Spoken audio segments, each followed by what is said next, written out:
Hello friends, welcome back to my N creative channel. सूरज की पहली किरणें खेतों पर पड़ी। गांव का हर कोना धूल और मिट्टी से भरा हुआ था। छोटे छोटे घर जिनकी छतें खपड़ेल से ढकी थी।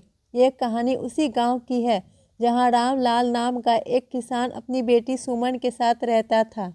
रामलाल के पास केवल 2 बीघा जमीन थी।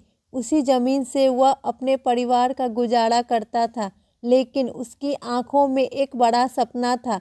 वह चाहता था कि उसकी बेटी सुमन पढ़ लिख कर डॉक्टर बने। सुमन ने जब पहली बार अपने पिता से सुना कि तू पढ़ाई में ध्यान लगा, एक दिन बड़ी डॉक्टर बनेगी, तो उसके चेहरे पर मुस्कान और आंखों में चमक आ गई।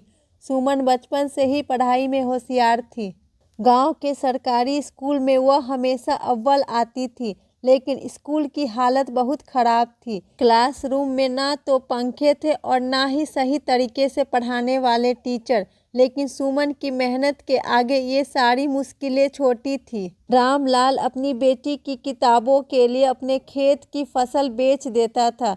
कई बार जब पैसे कम पड़ते तो वह खुद भूखा रहता, लेकिन सुमन की फीस भरता।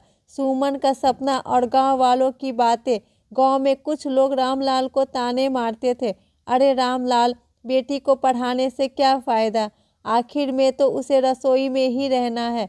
लेकिन रामलाल का जवाब हमेशा एक ही होता, मेरी बेटी डॉक्टर बनेगी और दुनिया को दिखाएगी कि बेटियां भी कुछ कर सकती है। सुमन ये सब सुनती, लेकिन उसने कभी हार नहीं मानी। उसने ठान लिया था कि वह डॉक्टर बनकर अपने पिता का सपना पूरा करेगी। स्कूल की पूरी पढ़ाई करने के बाद सुमन ने मेडिकल एंट्रेंस की तैयारी शुरू की, लेकिन गांव में कोई कोचिंग नहीं थी। उसने अपने स्कूल की किताबों और एक पुरानी गाइड से पढ़ाई शुरू की। रामलाल ने अपनी गाय बेचकर सुमन के लिए एक पुराना स्मार्टफोन खरीदा। सुमन ने उसी फ़ोन से ऑनलाइन लेक्चर देखने शुरू किए। गांव में सही नेटवर्क नहीं था, तो वह पेड़ के नीचे बैठकर घंटों लेक्चर देखती। जब सुमन ने पहली बार मेडिकल एंट्रेंस दिया तो वह पास नहीं हो सकी। यह उसकी ज़िंदगी का सबसे बड़ा झटका था। रामलाल ने उसे समझा, बेटी, असफलता से डरने की ज़रूरत नहीं, ये तो सफलता की पहली सीढ़ी है। सुमन ने अपने आंसू पोंछे और फिर से मेहनत शुरू कर दी।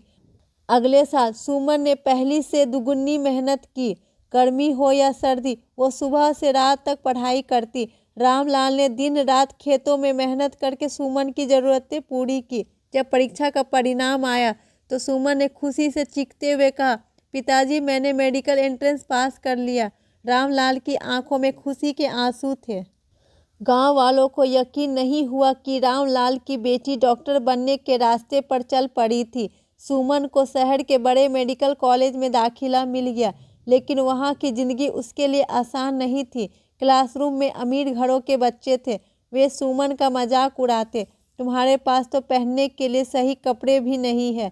सुमन ने किसी की बातों पर ध्यान नहीं दिया।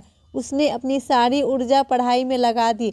रामलाल हर महीने पैसे भेजता, चाहे इसके लिए उसे दूसरों से कर्ज ही क्यों न लेना पड़े। सुमन की पढ़ाई के दौरान उसे अस्पताल में प्रैक्टिस करनी पड़ी।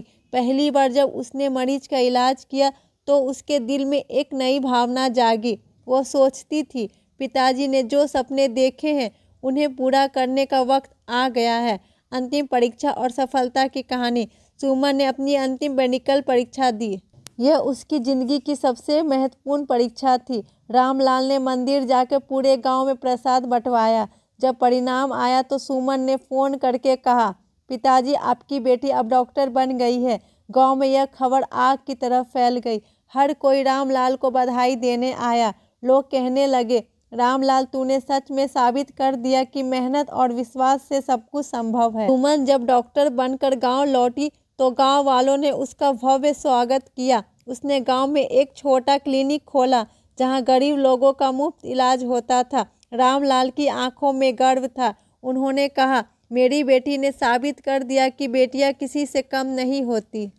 प्रेरणा की कहानी। यह कहानी सिर्फ सुमन की ही नहीं है, ये हर उस लड़की की कहानी है जो सपने देखती है और उन्हें पूरा करने के लिए मेहनत करती है। ये कहानी हमें सिखाती है, अगर आपके पास हिम्मत और जुनून है तो कोई भी मुश्किल आपको रोक नहीं सकती। Thank you friends. अगर आपको मेरी स्टोरी अच्छी लगती है तो प्लीज़ लाइक से सब्सक्राइब करना ना भूलें।